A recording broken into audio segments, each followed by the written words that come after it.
Kenapa sih negara kayak Jepang bisa bersih banget padahal tempat sampah di jalan hampir gak ada? Kalau kamu jalan di Tokyo, kamu bakal bingung mau buang sampah aja susah. Tapi anehnya gak ada sampah berserakan. Jadi pertanyaannya, apa rahasia Jepang? Apakah orang Jepang memang lebih disiplin? Atau sebenarnya ada sistem yang bikin mereka harus disiplin?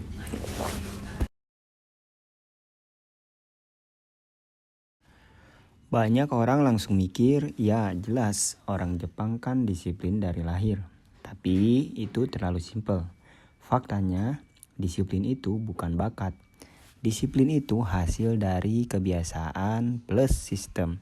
Kalau kamu lahir di lingkungan yang semua orang taat aturan, besar kemungkinan kamu juga bakal ikut. Sebaliknya, kalau lingkungan kamu kacau, ya kamu ikut kacau. Jadi kita harus lihat apa yang bikin sistem di Jepang bisa membentuk perilaku seperti itu. Didikan sejak kecil. Di Jepang, anak sekolah nggak cuma belajar matematika atau bahasa. Mereka juga belajar bersih-bersih. Setiap hari siswa nyapu kelas, ngepel, bersihin toilet, tanpa cleaning service. Ya samalah dengan kita ya.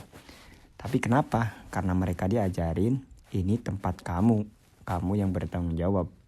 Kebiasaan ini kelihatan sepele, tapi dampaknya besar banget. Mereka tumbuh dengan mindset kebersihan itu tanggung jawab pribadi, bukan tugas orang lain. Aturan sampah yang super detail. Sekarang kita masuk ke sistemnya. Di Jepang buang sampah itu nggak bisa sembarangan, ada aturannya. Hari tertentu untuk plastik, hari lain untuk sampah bakar, hari khusus untuk botol dan kaleng. Bahkan cara buangnya juga diatur. Contoh, botol harus dicuci, label dilepas, kardus harus dilipat dengan rapi. Kalau kamu salah, sampah kamu bisa ditolak. Dibiarkan di depan rumah kamu dengan catatan salah pemilahan.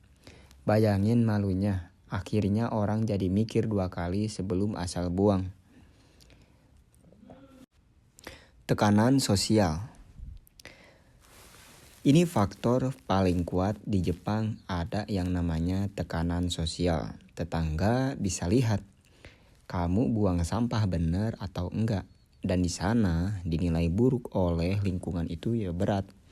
Bukan karena dendanya yang besar, tapi karena rasa malu.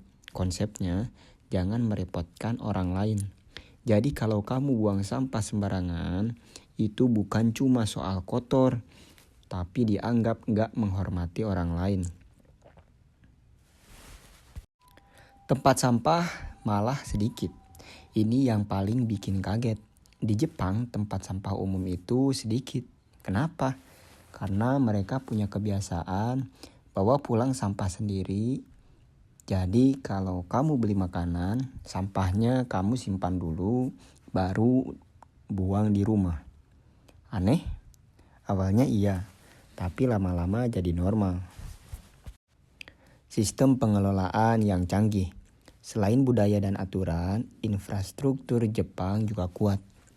Banyak kota punya sistem daur ulang yang rapi, teknologi pembakaran sampah yang modern, jadwal pengangkutan yang konsisten. Makanya masyarakat juga percaya kalau saya sudah pilah dengan benar, sistemnya akan mengelola dengan baik. Semua ini nggak terjadi dalam semalam. Setelah Perang Dunia II, Jepang harus membangun ulang negaranya dari nol. Mereka fokus ke efisiensi, keteraturan, dan disiplin. Dan kebiasaan itulah terbawa sampai sekarang. Jadi, rahasia Jepang itu bukan hal, tapi kombinasi pendidikan, aturan yang jelas, tekanan sosial, sistem yang rapi, dan konsistensi puluhan tahun. Kesimpulannya, ini bukan soal orang Jepang lebih hebat, tapi mereka hidup di sistem yang bikin mereka gak punya pilihan selain disiplin. Pertanyaannya sekarang, kalau sistem seperti ini diterapkan di negara kita, menurut kamu bakal berhasil atau enggak? Kalau kamu suka konten kayak gini, follow ya. Gue bakal bahas hal-hal yang kelihatannya sederhana tapi ternyata punya sistem besar di baliknya. Kalau menurut kamu ini masuk akal, jangan lupa subscribe sekarang dan share video ini ke teman kamu yang masih mikir Indonesia nggak bisa berubah, biar kita diskusi bareng. Jangan lupa diaktifin juga lonceng notifikasinya, biar kamu tahu kalau ada konten-konten terbaru dari channel ini. Makasih yang udah subscribe. Bye.